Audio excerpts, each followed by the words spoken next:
다 같이 사도신경으로 신앙 고백하겠습니다. 전능하사 천지를 만드신 하나님 아버지를 내가 믿사오며 그 외아들 우리 주 예수 그리스도를 믿사오니 이는 성령으로 잉태하사 동정녀 마리아에게 나시고 본디오 빌라도에게 고난을 받으사 십자가에 못 박혀 죽으시고 장사한 지 사흘 만에 죽은 자 가운데서 다시 살아나시며 하늘에 오르사 전능하신 하나님 우편에 앉아 계시다가 저리로서 산 자와 죽은 자를 심판하러 오시리라. 성령을 믿사오며 거룩한 공의와 성도가 서로 교통하는 것과 죄를 사하여 주시는 것과 몸이 다시 사는 것과 영원히 사는 것을 믿사옵나이다. 아멘. 찬송가 95장 찬송하시겠습니다. 나의 기쁨 나의 소망 되시며 나의 생명이 되신 주 밤낮 불러서 찬송을 드려도 늘 아신 마음뿐일세. 나의 사모하는 선한 목자는 어느 꽃다운 동산에 양의 무리와 늘 함께 가셔서 기쁨을 함께 하실까. 길도 없이 거친 넓은 들에서 갈 길 못 찾아 애쓰며 이리저리로 헤매는 내 모양 저 원수 조롱하도다. 주의 자비롭고 화평한 얼굴 모든 천사도 반기며 주의 놀라운 진리의 말씀에 천지가 화답하도다. 나의 진정 사모하는 예수님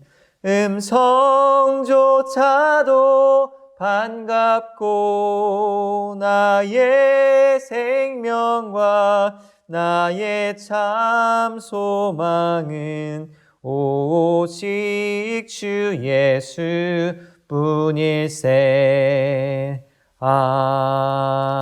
아멘. 아멘. 찬송가 96장 한 장 더 찬송하시겠습니다.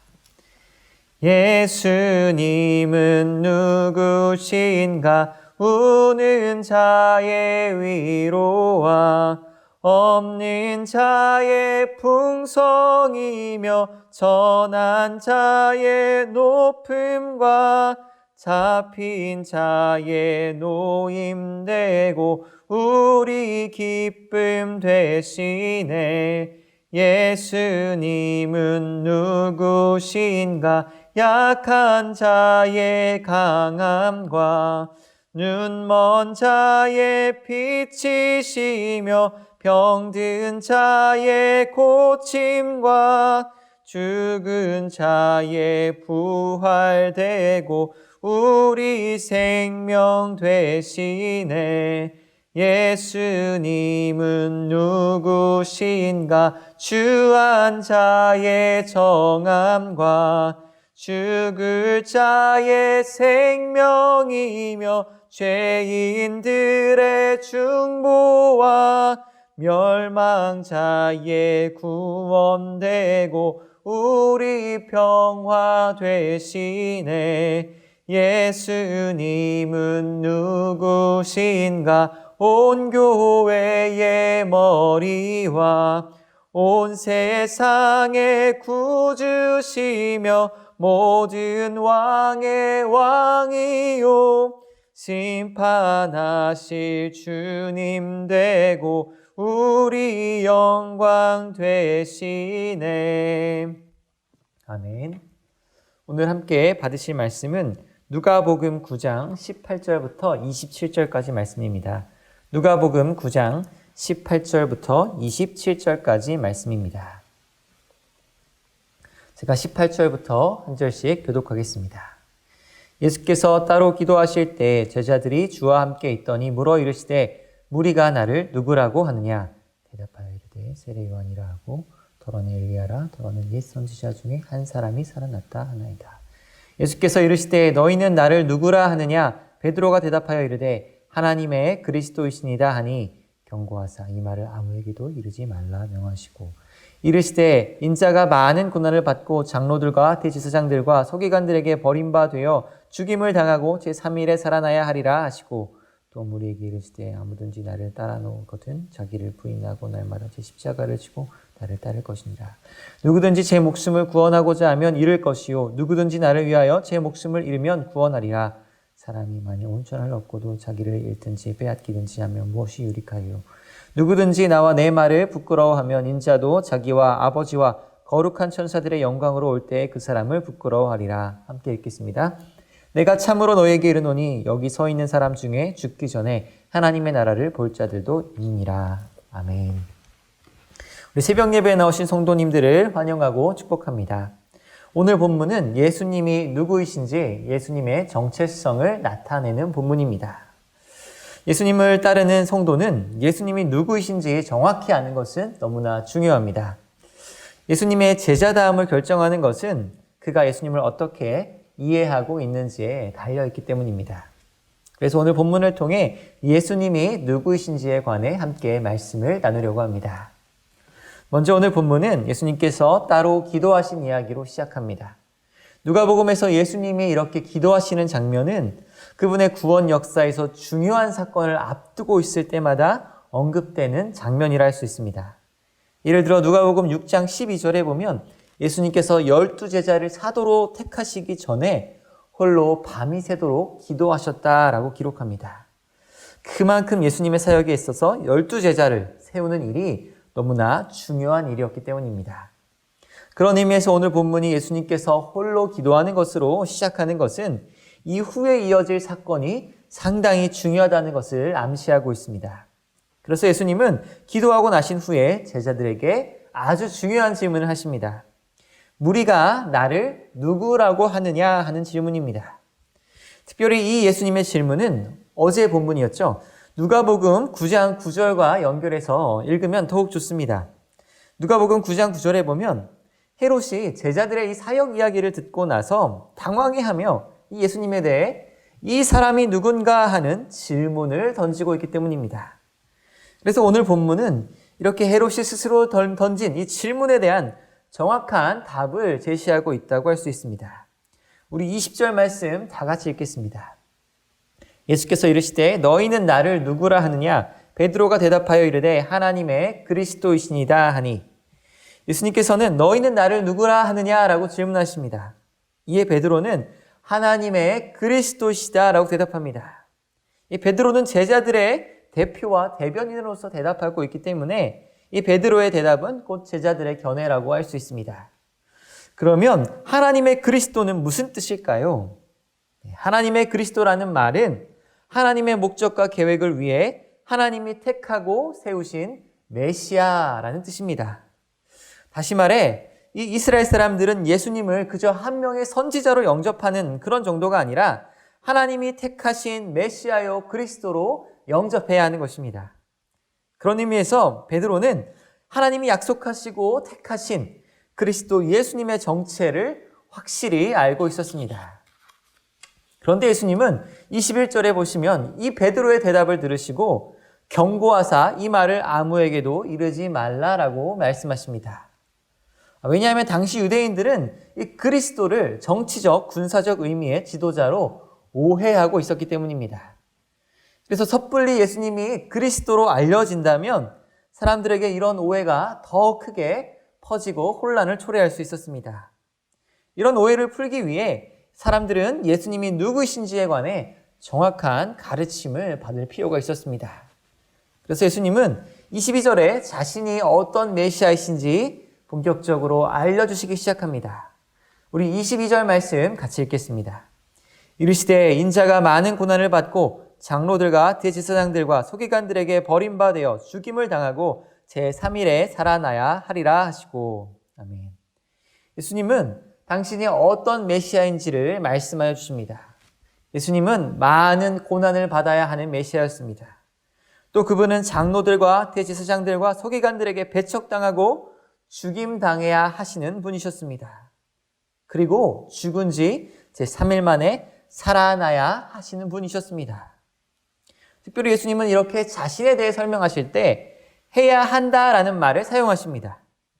이것은 곧 그분이 고난을 받아 죽고 부활하는 모든 이 일이 하나님의 계획에 따른 일임을 강조하는 것입니다.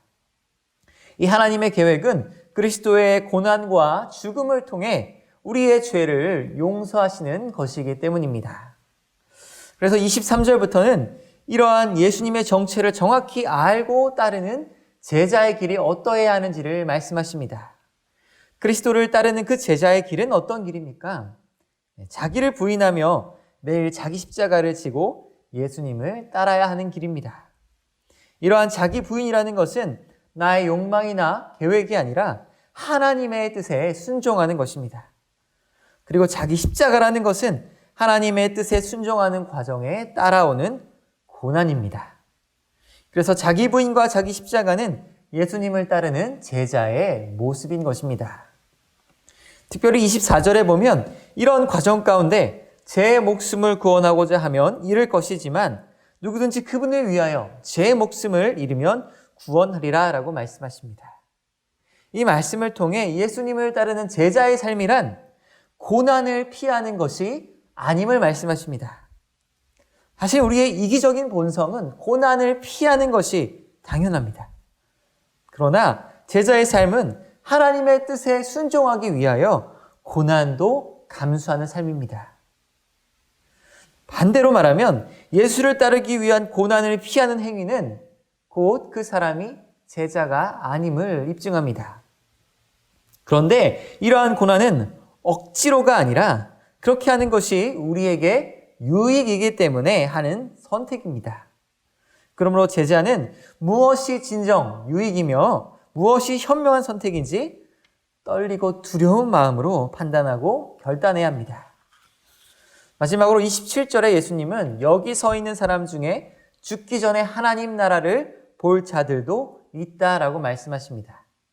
예수님께서 하신 이 말씀의 의미는 크게 두 가지로 해석할 수 있습니다. 하나는 누가복음 9장에 나오는 변화산 사건을 가리키는 것으로 보는 것입니다. 예수님은 변화산에서 몇 명의 제자에게 하나님 아버지의 그 영광을 보여주실 것이기 때문입니다. 또 두 번째 해석은 제자들이 살아있는 동안 목격할 예수님의 부활을 가리킨다고 할 수 있습니다. 제자들은 이 부활의 승리를 목격하면서 십자가를 지는 삶이 유일한 생명의 길임을 두 눈으로 똑똑히 확인하게 될 것이기 때문입니다. 이제 말씀을 정리하겠습니다. 우리는 누구의 제자입니까? 바로 메시아 예수 그리스도의 제자입니다. 그러므로 우리가 그리스도의 제자라면 예수님께서 말씀해 주신 그분의 정체성대로 살아가야 합니다. 그것은 곧 우리가 예수의 제자가 되어서 은혜도 받고 복도 받지만 그분이 십자가를 지고 가신 것처럼 우리도 자기 십자가를 지고 그분을 따라가는 것입니다. 그러므로 사랑하는 성도 여러분, 진정한 제자도의 길은 십자가에 있다는 것을 기억하시기 바랍니다. 이를 위해 오늘 하루도 주님의 은혜로 자기를 부인하며 자기 십자가를 지고 걸어가는 저 여러분 되기를 축원합니다. 기도하겠습니다. 하나님 아버지, 우리를 은혜로 구원하여 주시고 영광스러운 제자로 삼아주심에 감사드립니다. 주님, 제자의 삶은 그리스도를 따라가는 삶입니다. 예수님께서 이 땅에서 고난받으며 살아갔듯이 우리도 하나님의 뜻에 순종하기 위하여 자기를 부인하며 자기 십자가를 지고 예수님의 길을 따라가는 제자가 되게 하여 주시옵소서. 우리의 목숨을 귀한 것으로 여기지 아니하게 하시고 제자로서 그 고난도 기꺼이 감내할 수 있는 담대한 믿음을 허락하여 주시옵소서. 그 은혜와 능력을 오늘 하루 더하여 주시옵소서. 감사드리며 예수님의 이름으로 기도드립니다. 아멘. 하늘에 계신 우리 아버지여 이름이 거룩히 여김을 받으시오며 나라의 임하옵시며 뜻이 하늘에서 이룬 것 같이 땅에서도 이루어지이다. 오늘날 우리에게 일용할 양식을 주시옵고 우리가 우리에게 죄 지은 자를 사하여 준 것 같이 우리 죄를 사하여 주시옵고 우리를 시험에 들게 하지 마시옵고 다만 악에서 구하옵소서. 대개 나라와 권세와 영광이 아버지께 영원히 있사옵나이다. 아멘. 우리 시간 받은 말씀을 기억하며 또 교회 공동 기도 제목을 가지고 기도하기 원합니다. 코로나19가 종식될 수 있도록 기도를 부탁드립니다. 선교의 사명을 감당하는 우리가 될 수 있도록 기도를 부탁드립니다. 또 새로운 목장이 활성화될 수 있도록 또 온라인 가정 대신방을 위해서도 기도를 부탁드립니다. 우리 시간 주여 한번 외치고 기도하겠습니다. 주여!